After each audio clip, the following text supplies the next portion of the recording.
Thank you. So this talk, where cypherpunk meets organized crime, I'm going to be looking at the evolution of organized crime, the dark web, electronic, financially motivated crime, and where it clashes and intersects with encryption. So there we go. A little bit about myself. I work for Akamai Technologies for my day job. If you look in your router logs, anyone, you'll probably see us a lot.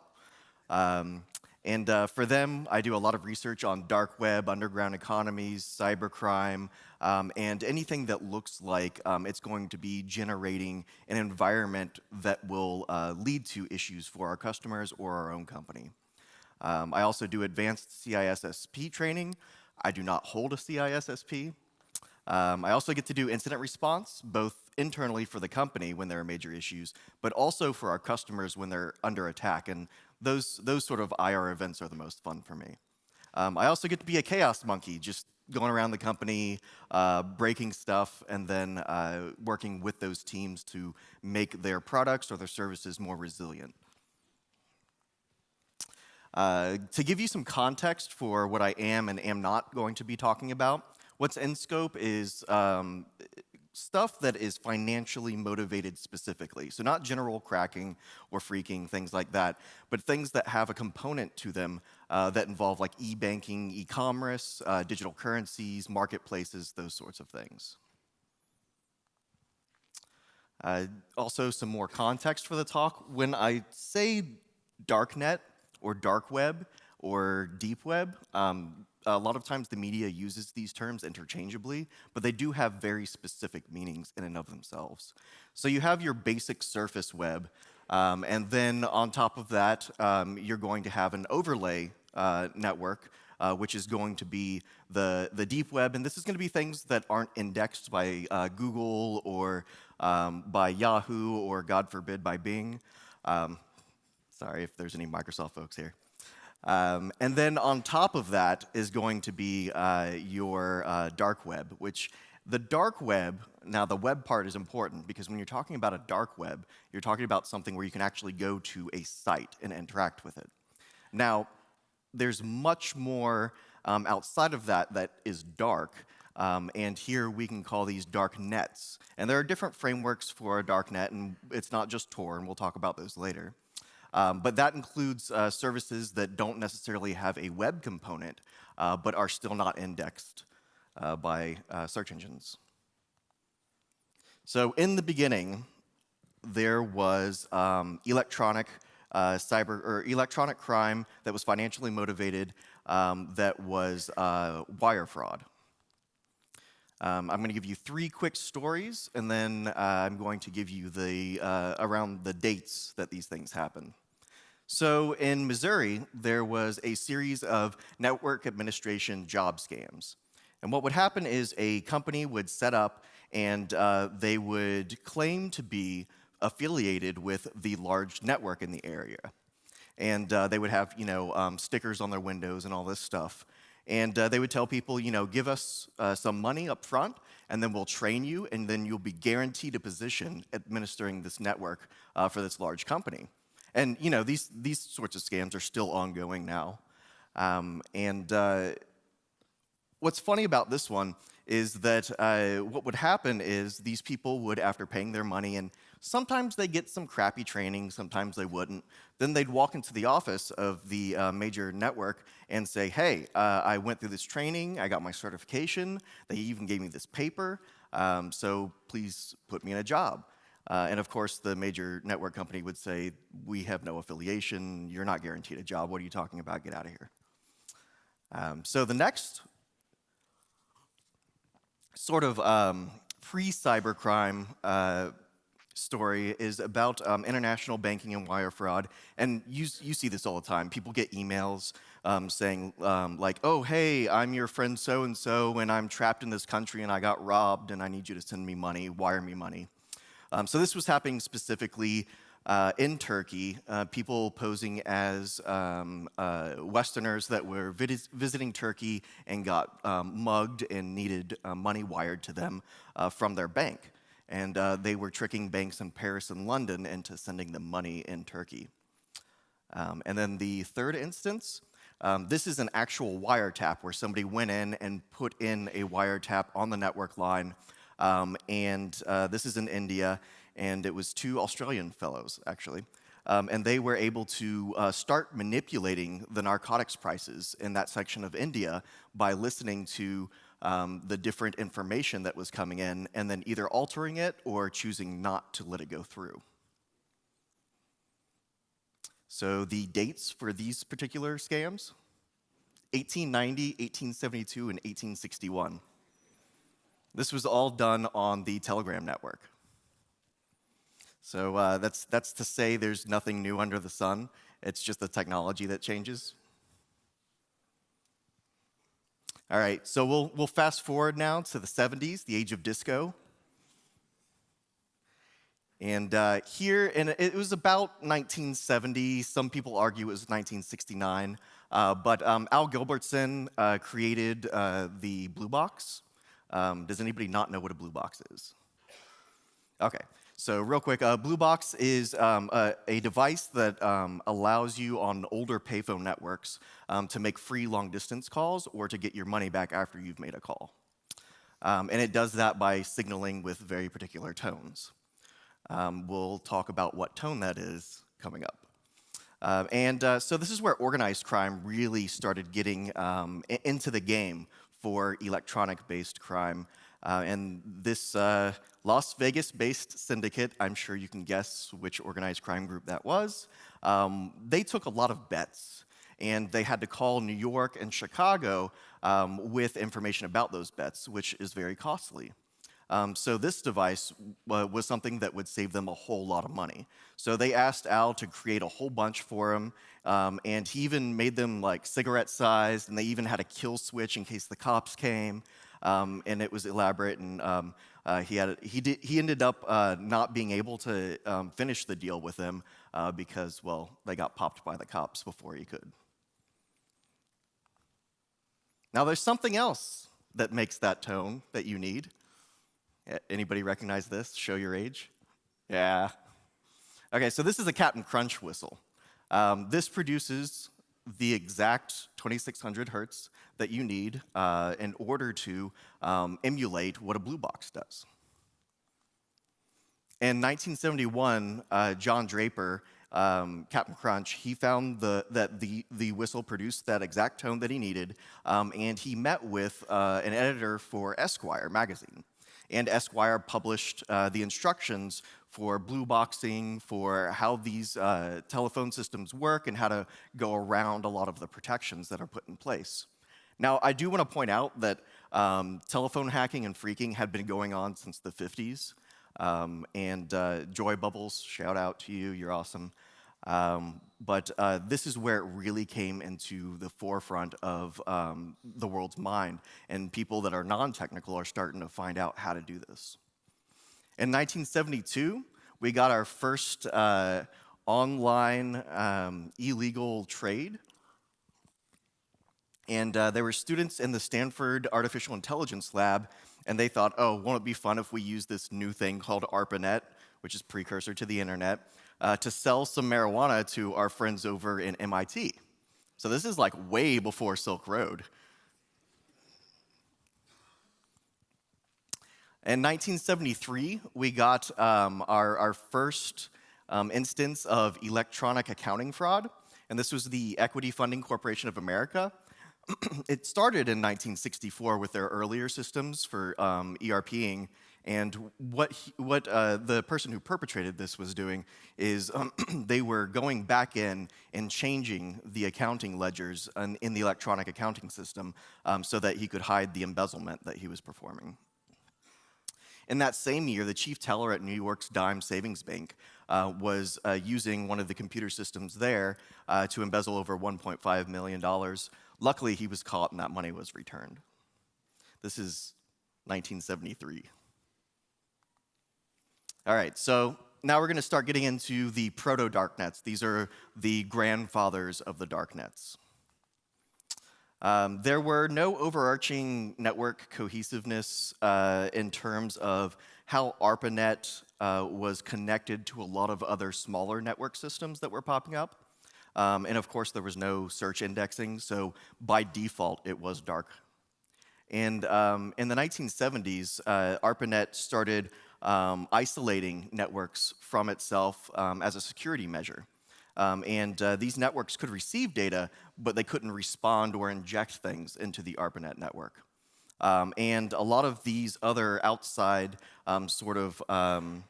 one-way connection networks ended up eventually being the internet. All right, the 80s and 90s, this is where things just really exploded for e-crime. And of course, we have the rise of hacker collectives. Of course, CCC, the CDC, the Masters, Legion of Doom, Loft Heavy Industries, my boys, Firm, and then arguably the largest hacker collective. Like, we're talking tens of thousands of people. The Chinese Honker Society, they're still going today. They're just huge. And then, of course, we get the media coming out, the movies like War Games, Hackers, and Sneakers. If you haven't seen Sneakers, you really should. It's great. But this is really bringing into the homes of a lot of people this concept that there are people out there that can perpetrate these kinds of attacks or do these things with computers and networks. And of course, a lot of it was blown out of proportion or not very realistic, but this was really getting people thinking about hacking. And of course, there was a government response to this rise in recognition for hacking. You got in 1981 the first Interpol training seminar for investigators of computer crime. In 86, the US, the CFAA, oh God, what a terrible law, was released. And it's very, very broad, so it's used in a lot of ways that it shouldn't be. But this is when it first came out. In 1989, Council of Europe's recommendations were released, and this is what a lot of European countries based their subsequent cybercrime laws on. In 1988, this was actually a really great idea by the G8. They recognized that a lot of law enforcement outlets, especially the smaller ones or the regional ones, won't have tech people on staff to be able to go after these cybercriminals. So they set up a 24/7 hotline for them to call in whenever they have an investigation and get support from experts that were on staff with the G8. And this leads us into the first crypto wars. So this is mostly about containment of encryption by government entities. And in 1996, out of this concept of containing these encryption schemes, the Wassenaar arrangement was reached. And this replaced COCOM, which earlier had encryption as a military weapon. There was a general software note that was entered into this arrangement that really made a big difference from its previous iteration in COCOM, and that there were exceptions for mass market and public domain cryptography. And these were things that were spearheaded by people like Phil Zimmerman, by the developers at Netscape, just really saying, hey, we have e-commerce now, we need to be able to use encryption. And of course, Australia, France, New Zealand, Russia, and the US were like, yeah, but we're not gonna do that. We're just gonna keep these under control anyway because of national security. In 1998, there was a revision to this agreement where saying, okay, so we're gonna let some of this crypto out. We're going to allow for symmetric crypto up to 56 bits, asymmetric crypto up to 512, and then subgroup-based crypto like EC up to 112, and then mass market symmetric crypto up to 64 bits. But that was actually held until December 2000, mostly by the US. And then export of all the other crypto required a license, and that is still the case for a lot of different cryptography regimes. It's something we have to deal with as a big CDN, and is something we have a team of lawyers that help us with.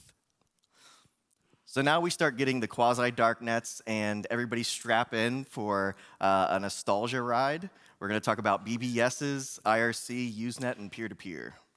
Does anybody recognize that? I'm sure some people in the audience will be angry about it. So bulletin board systems, great. They gave rise to a very specific subgroup of bulletin board systems called elite BBSs or elite BBSs. And here we saw a lot of software cracking wares, phreaking, hacking, tutorials for doing credit card fraud, things like that.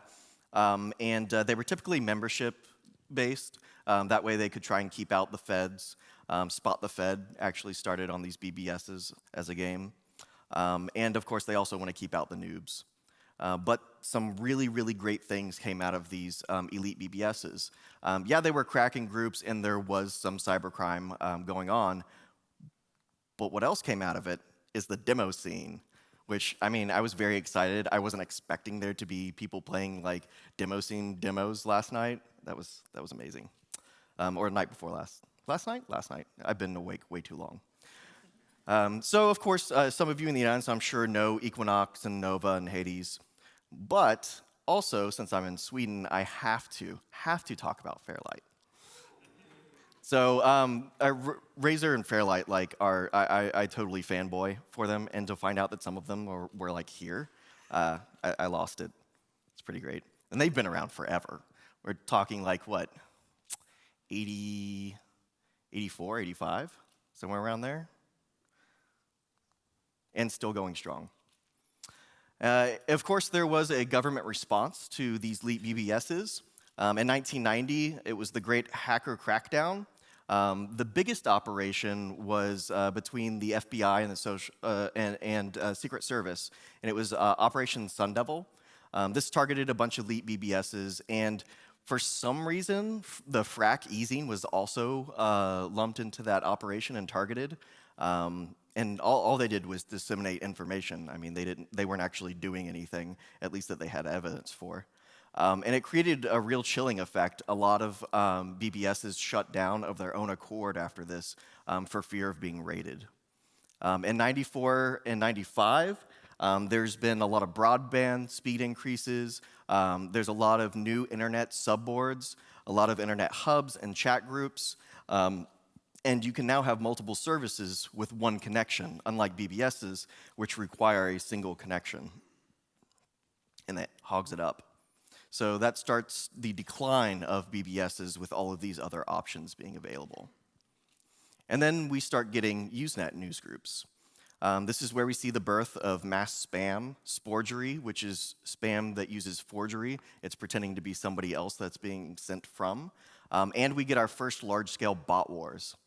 And it's mostly spam bots versus cancel bots, which are run by admins. So the spam bots would send a whole bunch of spam to a Usenet group, and then the admin would run their cancel bot and try and cancel all of the spam that was created. And then the level 2 of that were forged cancels versus aliasing out. What would happen is the spammers would use forged cancels to get rid of all of their competitor spam and to get rid of the admin's messages. And then the admin would come back in and then alias out all of those forged cancels. And then they developed, of course, tools to do this automatically. In 1994, there was a huge decline for Usenet groups. This is what's typically referred to as the Endless September. It was mostly AOL's fault. And so what happened was they sent out, all of those disks that everybody saw everywhere that filled trash cans. Part of the service included Usenet groups, which means noobs just flooded into all of the established Usenet groups.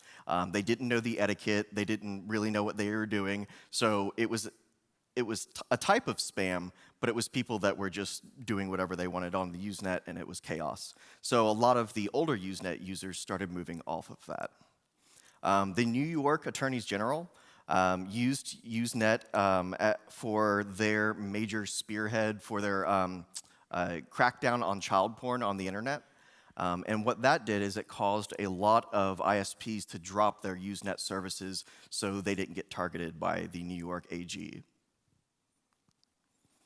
There were some really cool tools Hipcrime's news agent was definitely the most famous Usenet abuse tool. And what it did is it gave you essentially admin rights on news groups. And you could replace the body of any message using this tool. You could auto-repost the posts that an admin removed that you were spamming, and it would just automatically put them back.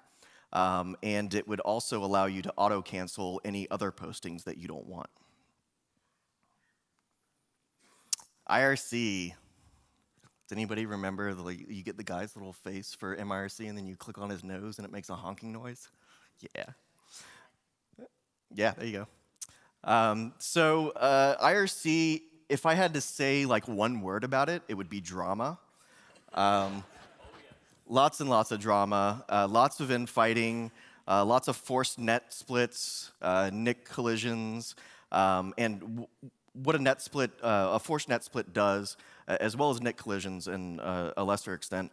But if there's a channel that's run and owned by somebody else and you want to take it over, you force a net split on the network so that the channel gets created new and you get in there as the first person and now you're the new owner of that channel. And so that was used for various ends, like sometimes it would just be groups infighting, or it'd be used to actually be able to do spamming or to be able to get people to think that you're legitimately somebody else so they download your virus or whatever. There was a lot of wares, a lot of really good music sharing. Movies, of course, but at that time they were so large it took forever. Oh my God. Scanned books, lots and lots of porn, and then malware, bots, and drugs. Darknet, pound drugs, man. That was a huge channel, and we started to see people actually meeting up in person based on that channel in order to exchange drugs for money or drugs for drugs. Also, Spot the Fed really blew up as a game, and Mute the Noob, of course. And then we would do red flag keyword seeding, which was a lot of fun. This was way before Edward Snowden, where whenever we're typing stuff in, having a normal conversation, be like, oh, hey, yeah, I met James at the park, terrorist bomb threat. And then, he told me he needed to go pick up his cousin from the airport, and then we just put in these little keywords, and then, I'm sure the NSA or whoever was listening, not amused. These look familiar? I'm sure nobody here has ever used any of these, right? And I'm sure you've never got a virus from any of these. I would say out of all of these, though, SoulSeek was my favorite. It was a really good community. A lot of independent music producers would use that platform to share their music. Also copywritten music, but, whatever. And these are quasi-darknets, and that this stuff is not indexed. You can't go on Google and be like, well, not that time, it wouldn't be Google, it would be what, Alta Vista? Dogpile? Lycos. Ask Jeeves, maybe. And then, of course, I can't mention quasi-darknets without talking about sneaker nets. One of the things that I'm really excited to see out of the lifting of the US embargo on Cuba is security aficionados coming out of Cuba and doing talks at conferences like this about what it was like to live in a country where you had to have sneaker nets, you had to have little small mesh networks where you would all meet in the park and then connect your devices, and what they would do to stay away from surveillance for that. I'm really excited for those talks. All right, so before we had the darknet markets, we had clearnet versions of these. Needless to say, they didn't last very long. In about 2000, we had the counterfeit library. It was a diploma mill. You could say, I want a diploma from this university. And they'd actually use the paper and the ink that university uses and print out a diploma for you. On top of that, they also had ID fraud resources for doing ID-based scams or taking over somebody's identity in order to open a bank account, that sort of thing. In 2001, Carter Planet, which was huge, started. It was mostly a Russian community, and their major focus was credit card fraud. In 2002, the counterfeit library moved into being the Shadow Crew forums, They were unique in that they offered the first verified vendor service to say which vendors were rippers or scammers and which ones were legit. Of course, they dealt in stolen data, credit cards, ID fraud, and various guides on how to do these things. And of course, there was a law enforcement response to these.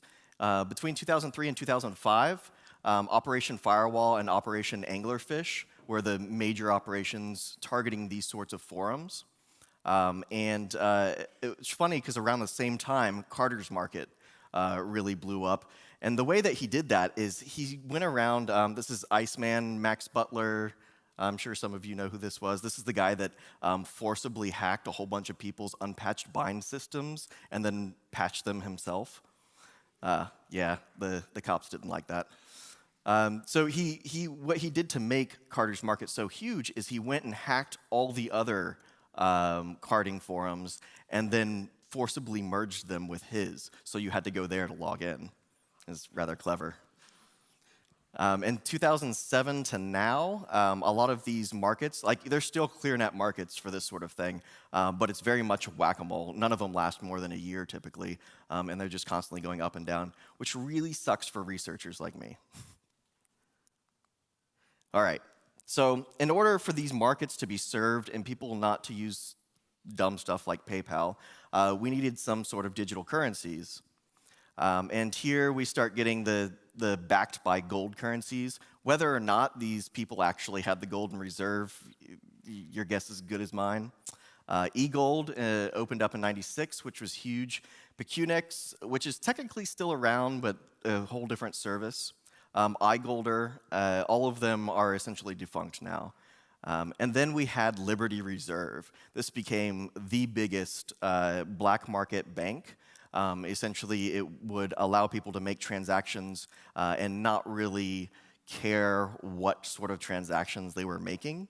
It was very popular in criminal forums, and it was definitely used for money laundering. All right, cryptocurrencies. There are a few of them. This is just a small subset. My favorite, shout out to my favorite cryptocurrency, Coinye. I don't know why Kanye was so angry. I mean, Kanye loves Kanye. Why wouldn't he want his face on everything? Well, maybe because it makes him look like a fish, and he likes fish sticks. All right, modern darknets. Now, with these new cryptocurrencies, we start also getting modern darknets. These are darknets that were darknets by design, not by just default or a fluke. It's more than just Tor for these darknet technologies, where you can have a dark web overlaid on top of them. Tor, okay, put on your tinfoil hats. Initially developed by the US Naval Research Lab and DARPA. They are no longer affiliated with them. A lot of people would like to tell you that Tor is just a US government honeypot. I'm sure sections of it can be used that way, but no, that's conspiracy nut stuff. It was publicly released in 2002, and the Tor Foundation took over maintaining and developing it. It uses multi-layered encryption, onion encryption, for anonymous communications, or quasi-anonymous communications. It's definitely the largest platform for darknet markets and for darknet traffic. Freenet was released in 2000. It focuses mostly on censorship-resistant communication. It wants people to have a platform to be able to say whatever they want to say without fear of a government taking down their blog or anything like that. And it uses key-based routing. I2P, anybody here use I2P? I2P is pretty great. So this is the Invisible Internet Project, and it can act as an anonymous network layer for other protocols, not just web. So you can use I2P for like FTP and things like that. And it uses an extension of the Tor onion routing called garlic routing, where you have onion nodes. Like a garlic, it has all of the little nodes. NewNet, of course, the new foundation has to get in on this. Released in 2001, it's been around a while. And it's not a darknet without turning on and adding the friend-to-friend network topography. So that's an important caveat there. And after the Edward Snowden prison leaks, NewNet's use just exploded. One that I've been watching that I actually want the developer to do some more work on because he has some great ideas, Netsukuku. You think by that name, it's a Japanese developer. No, it's an Italian dude. It was released in '05, and he says he's currently working on version 2.0, where he's done his own custom routing protocol, QSpin, and a custom DNS system for a Darknet system, and I think that's really exciting. So you should go read about AnDNA and QSpin. It's in extreme alpha, of course, and there's been no large-scale testing yet, but I'm going to keep watching this one. ZeroNet is based on the Bitcoin crypto and BitTorrent network topology. And what they're aiming for is takedown immunity for all of their websites that they host, so that even if one node is taken down, the website still stays and keeps going. Riffle is another one that everybody should be watching. It was introduced in 2016 by MIT Labs. And they claim to be 10 times faster than Tor. If anybody's used Tor, you know it can be rather slow. And also, they claim to be more secure than Tor. There's a white paper out there, you can read it, from the researchers. It's also in extreme alpha, and it's still in development, and there hasn't been any large-scale testing outside of the MIT labs. But this is one I definitely have high hopes for. All right, so some of the pioneers of the Darknet markets themselves. Adam Flowers was a ClearNet site to start out with in 2006, and it used encrypted Hushmail communications for the transactions. Hushmail claimed that they didn't work with law enforcement, they didn't keep logs, and it was all encrypted, so you're all good. Fun fact, none of that was true. So in 2010, Adam Flowers changed their name to the Farmers Market, and they moved to Tor. They were the first true Darknet market. They had retail-like customer service. They accepted cash, which, okay, yeah, I could see how that could work. That could be quasi-anonymous. They accepted PayPal. That's just dumb. Western Union, yeah, at that time, Western Union didn't care who was sending money to who and why. Pecunix and iGolder were also accepted there. They had about 3,000 users at their peak across 55 different countries, and they only allowed the buying and selling of drugs. So no weapons, no nothing else, just drugs. In 2012, Operation Atom Bomb, funny play on words there. The DEA and law enforcement in Netherlands, Colombia, and Scotland worked together along with Hushmail to break this ring, and they did random package inspections and interceptions, and they eventually got 8 indictments and 7 convictions. And what was really cool about, well, not cool, what was really important about this is that the lead defendant was given 10 years in prison, which at that time was the longest prison sentence by far for anything having to do with online sales of drugs. In 2013, we got Atlantis. This was the first one to offer Litecoin support and the first to allow more than just drugs. You can see there they had also for sale Microsoft product keys. I mean, those are pretty easy to get anyway. They also produced their own marketing video, which if we have time at the end, I'll play for you. It's pretty hilarious. It's very Web 2.0. And it was possibly the first exit scam. What this is where the owners of a marketplace, a darknet market, allow the users and the vendors to put a whole bunch of money into their escrow. Yes, that's right. They're running their own escrow, and it's not a third party, which is a horrible idea. But so what they do is they wait until there is a lot of currency in the escrow, and then they shut down the market and run away with all the money. And this happens a lot. Okay, and then that's the video, and we'll come back to it, and it's hilarious. I'll show it to you later. And of course, Silk Road. I have to talk about Silk Road. The first modern darknet market that had escrow and vendor reputation services. It was shut down by law enforcement in 2013. like 10 different Silk Roads have popped up since then using the name, and they were all scams. The suspected owner, the Dread Pirate Roberts, got a life sentence without possibility of parole. And then Silk Road 2.0, which came right after Silk Road was taken down, was shut down less than a year later by law enforcement because it was the same people who ran the original Silk Road trying to start a new one, and they had terrible OPSEC. So there are still ongoing investigations into this because there were a number of law enforcement officials that tried to steal Bitcoin from this Silk Road takedown. And if you were here for the community night, then you know when somebody tells you that Bitcoin is anonymous, you punch them in the throat because it's an open ledger and you'd be an idiot to try and steal it. All right, so what is the current state of darknet markets?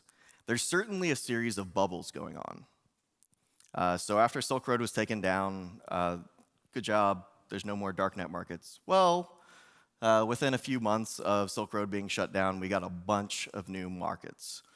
These were all up for, I would probably say, about 2 to 3 years. And then now we've had another major crackdown just recently.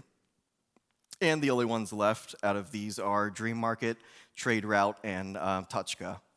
Hansa and Alphabay, you should go read about those takedowns because it's really interesting how law enforcement did that. What they did for Alphabay is Alphabay and Hansa, when they took over that, they started running Hansa themselves. Law enforcement was running this darknet market so that they could view all of the people that were getting as an influx into Hansa from the shutdown of Alphabay.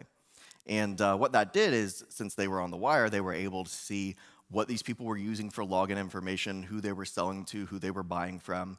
And they used that login information because people use the same logins across websites to find vendor accounts on other markets and then turn into that vendor themselves. Unfortunately, the Dutch police made the mistake of signing their PGP key as Dutch police. So it was pretty easy to tell which vendors were flipped.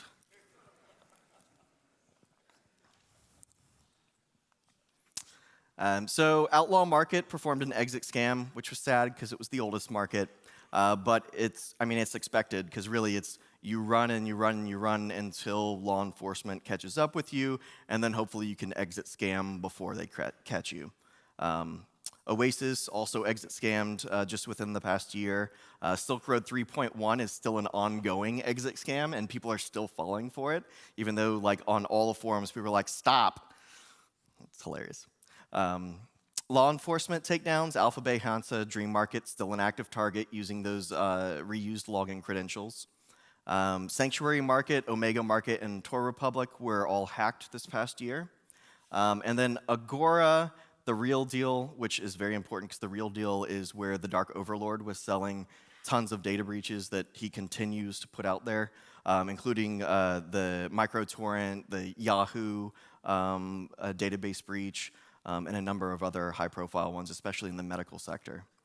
But also you can see at the bottom a whole bunch of other ones are also down, and we don't know why. The admins haven't responded to anything, and we haven't seen anything in the news saying that they got picked up by law enforcement.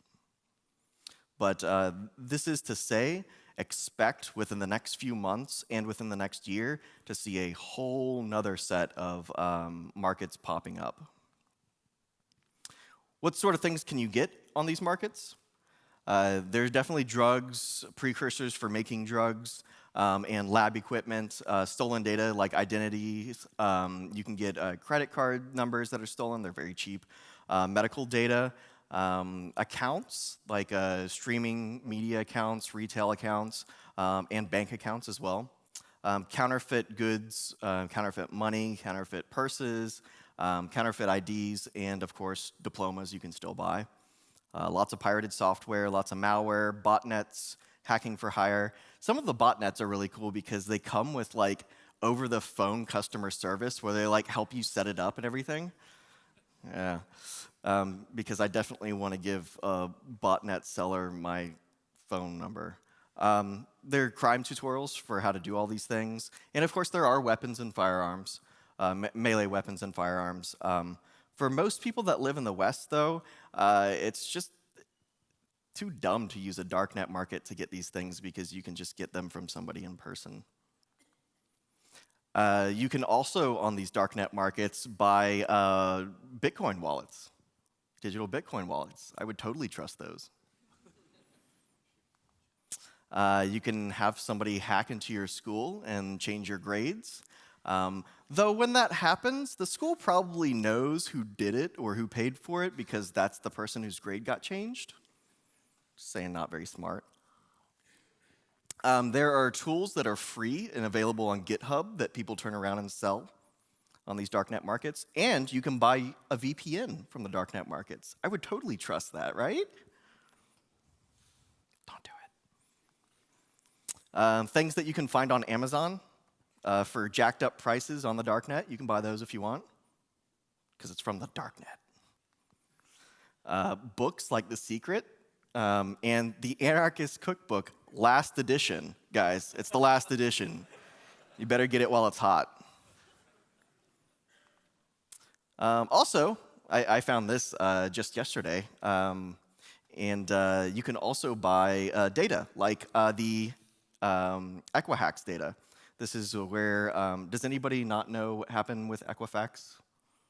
Okay, so yeah, they got popped again because they didn't patch an issue that should have been patched. And they were using on one of their systems the login credentials of admin.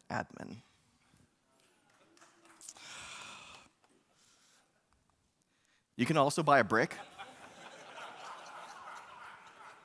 You guys are very lucky because they ship within Europe. Unfortunately, in the US, we're out of luck. We can't buy pet bricks. Also, sand. You can buy sand on the darknet. I have to read this. 1 pound pure sand, like from the motherfucking beach, yo. Guaranteed pure with no additional cuts or adulterants. Get your pound of sand today and be the envy of all your friends. So what's really hilarious about this is he did end up selling a bunch of this, and there's a whole bunch of reviews that are very angry people that are like, he actually sent me sand. Like they thought this was like for drugs. Like no, he says it right in the description. It's from the beach. It's sand. Yeah, that cracks me up every time. All right. So what does the future look like for these darknet markets? Well, we've got the guys who were making Shadow Coin, another cryptocurrency that was privacy-oriented, and their former platform, Umbra. They're now Particle, and what they're looking to do is produce a new type of darknet market that is very privacy-oriented, that has everything in one. It has end-to-end encrypted chat. It has your hot wallet right there within the service. It has a mobile app. Right now, that's one thing that's really lacking for darknet markets. You have currency exchanges right there within the app. And also, it has the escrow system built into this platform. It's open source, and they're going for decentralized privacy for e-commerce. It's based on the Bitcoin code base. It uses 2-token currency for anonymity, and they've already raised $750,000 in their development round. So they're treating this like a legit startup. And it looks very suave. Look at that. Almost looks like Etsy.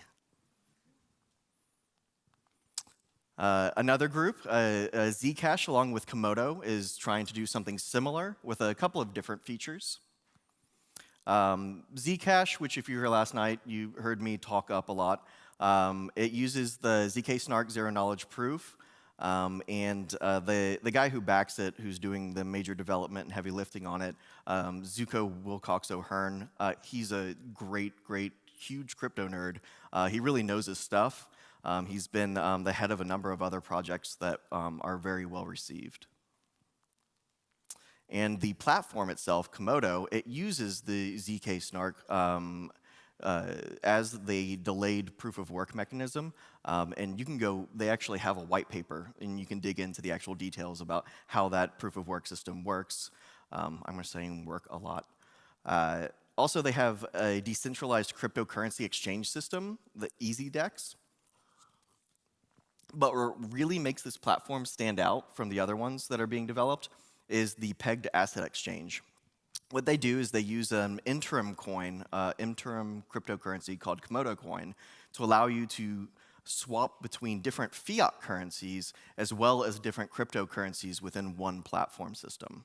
And currently they have 32 different fiat currencies that they are supporting for that. And this is anonymous fiat swapping. All right, so of course, with these new sort of darknet market arrangements or headings, there's going to be legal challenges as well. Operation Playpen by the FBI. This is a huge cluster fun. The FBI wanted to take down a bunch of child abusers. Yeah, good, we want that, great. So what they did is they seized a child porn site, and then they ran it themselves for 2 weeks to try and catch different users. And the way they were trying to catch these users is by infecting them and exploiting issues with their browsers. They ended up infecting at least 8,000 computers in 120 different countries. And they did all of this under a single warrant that was geographically limited. Of course, a lot of other judges in the US have gone back and said that was an invalid warrant. You can't actually do that. But the FBI says, now we're going to change US Rule 41. So now we can do that in the future. So in 2016, they made a change to Rule 41. So now it allows for global hacking warrants and mass malware infection. This also includes the hacking of botnet zombies, which are mostly innocent users that don't know they're infected. It also allows them to do judge shopping. If they go to one judge and the judge says, whoa, this is way too broad, I'm not going to give this to you, then they just go find another judge that does like it. Not scary at all. The UK, not to be outdone, they passed their Snoopers Charter. This allows for bulk communication data interception and collection. GCHQ has admitted multiple times that they were already doing this.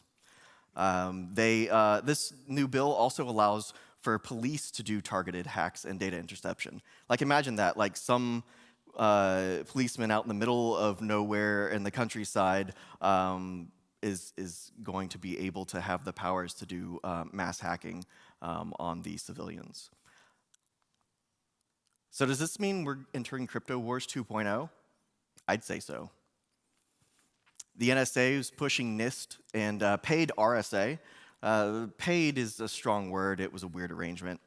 To accept a broken dual EC crypto standard where the RNG prediction was possible. The FBI has asked twice now a judge to force Apple to compromise an encrypted device. Various governments are calling for encryption backdoors, but ones that only law enforcement can use, because that's how encryption works. There's lots of lawmakers and lots of advocates for the law enforcement that are saying there's a huge threat of encryption, and because of terrorism, we have to not allow encryption or put backdoors in or just keep it out of the hands of civilians. What will all of this mean for the future of the internet, darknets, privacy, and security for both criminals and regular citizens? That's what I want you to think about after this. There are very, very many good privacy-oriented applications for these type of technologies, as well as basic e-commerce. Now with Crypto Wars 2.0, a lot of that's in jeopardy and up in the air. Oh, you guys want to see the video?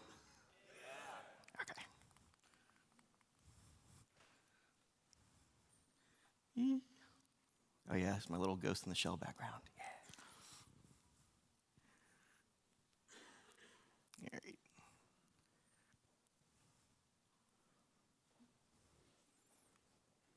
Does sound over HDMI work?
Oh, I love it. That gets me every time. All right, so I think we still have a little bit of time for Q&A. So, questions? Yeah, I mean, first of all, I want to thank you for the nostalgia trip. That was awesome.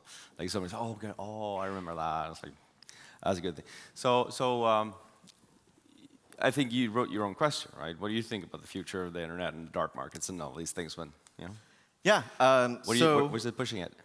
No, personally, and I'm not an oracle, but I would say what's going to happen is it's going to really be up to some of the leading countries like the UK and the US and what they actually enact in terms of anti-encryption policy. Right now, it's a lot of back and forth, and we luckily have some lawmakers that, like Elizabeth Warren, that are really standing up for encryption for personal use. It really depends on who gets elected in terms of lawmakers in the next few years.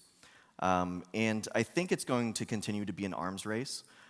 As law enforcement continues to take down these new technologies, then other ones will be developed and pop up, and it'll be a back and forth constantly.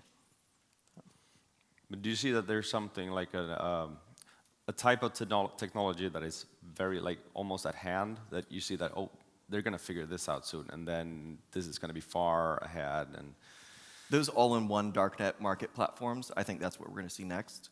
And I think there's going to be a lot of really bad implementation of them, and I think that's what law enforcement is going to exploit. I mean, because the core technology is probably going to be great. It's going to be the implementation that's going to be the problem. But you don't see that there's some piece of the puzzle missing that's all of a sudden going to pop up and just change the game? Yes, there probably will be, but I can't name it because that's what black swans are. They're the unexpected. So. No, I figured if you actually saw that, oh shit, I think this is going to happen. I would say there will be new forms of integrated cryptocurrency exchanges as there. Right now, there's a lot of regulatory financial systems that are putting pressure on things like Bitcoin and Litecoin, and I think we're going to see the evolution of privacy-based cryptocurrencies to try and get around those sorts of regulations, and those are going to be taken by the darknet markets, and it's going to make it really hard for a while for law enforcement. What do you think are the biggest misconceptions when people talk about what annoys you the most? Hitmen. You cannot buy hitmen on the darknet. It's all scams or law enforcement. Yes, I'm sorry. Also, do you really think a professional hitman that works with organized crime is gonna take some kid on Call of Duty's money that he stole from his mom's purse because somebody else told him that he was a bad sniper or something? No. Professional hitmen aren't gonna take that sort of liability on. You can, of course, you can buy drugs, you can buy guns and weapons. Again, it's all at a premium, so it depends on where you are. Human trafficking is something the media really says, oh, you gotta watch out for human trafficking. They're selling people on the dark web. We actually just this year had our first confirmed case of that. All the other stuff was fluff, but there was a model, a UK model that was in Milan that got abducted and was being sold on the dark web. If you want to see that website, email me. I have a copy of the Europol's breakdown of the website and what it was. But that was really interesting, and that's something I don't want to see continue. I don't want to see more of that, but it's going to happen. Yeah. Also, why sell hitman services when you can sell a pet brick for a pound of sand? Right? No, like safer. Actual sand. Much safer. All right, questions from the audience. And the microphone is there. Phoenix. Hey, thanks for a great talk. I'd be interested to hear your views on the Silk Road takedown, and more importantly, how the hell did the FBI really do it, right? What are your views on that? So at least where the last Dread Pirate Roberts is concerned, which if anybody's seen The Princess Bride, one very important thing about the Dread Pirate Roberts is that there's not just one. His OPSEC was terrible. He had lots of things that he was just throwing out there before he actually developed the Silk Road. And I honestly think that was his downfall, that the cops just did basic legwork investigation, and he outed himself in a lot of ways, and kept using the same identity markers, even after he had sort of revealed himself, doxed himself, essentially. But I don't think he was the only DPR, and I think he's definitely being charged for a lot of things that he himself did not do. More questions?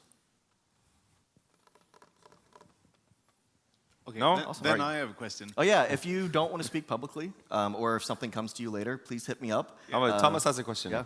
So how do you work with your OPSEC when you're doing these investigations and are there and infiltrating these sites? How do you actually do this research in a sort of secure way? Yeah, so this is definitely something that I tell some of our junior researchers. Never ever do this from your own IP space or from Akamai's IP space. Please, I don't want our IPs getting blacklisted.